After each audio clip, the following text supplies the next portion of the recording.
Hey everybody, this is Mrs. Bianchi. We're looking at number 23 and we're forced to use different software today because for some reason we're having a problem with the Smart Notebook software when we're recording. I don't really know why.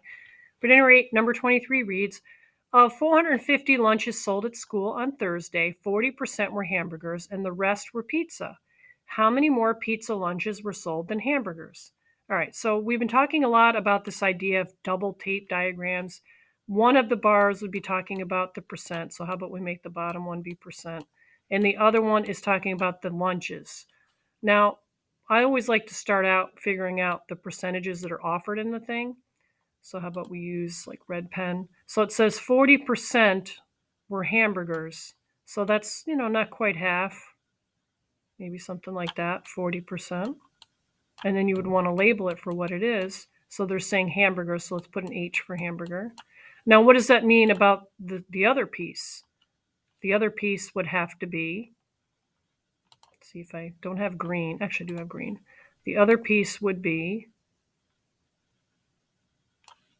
the rest pizza.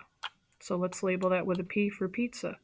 Now, we should be able to figure out what the percent is. Why? Because you can take 40 away from 100 and figure out that to be 60%. All right, where does this 450 go? Is that the number of hamburgers? Is it the number of pizzas? Or is it all of the lunches? And it is all of the lunches. So we're going to put that number over here. And let's remind ourselves that this top box is hamburger and this one's pizza. All right, so let's read more carefully what they're asking for. It says, how many more pizza lunches were sold than hamburgers? So that means we need to figure out this number. We need to figure out this number. And then we're going to have to subtract those two numbers to get the answer. So let's start with hamburgers. We'll put an H for hamburgers. Now we have two ways we can figure it out. One way to figure it out is through proportional reasoning. Another way is to, if we know the all of it number, which we do, we can take the all of it number, which is 450, and multiply it by our favorite equivalent of 40%. So if we wanted to change this to a decimal, we would go over 1, 2 to the left, and this is equal. We can either write this as 4/10 or we can write it as 40/100. But since 4/10 is a little more user-friendly, we would probably consider doing it that way. Now for the pizza, we can use the same approach.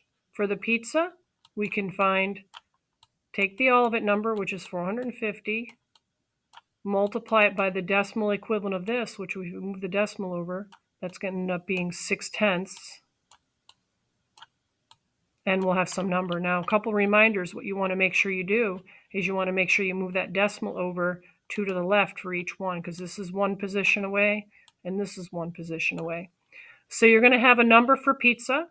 You'll have a number for hamburger, and you'll just write those numbers down over here, like pizza and hamburger. You want to make sure you line up the decimals if there are any, and you want to subtract those two numbers, and that will be your answer. Because again, what is the question asking? How many more pizza lunches were sold than hamburgers? Subtract the two numbers.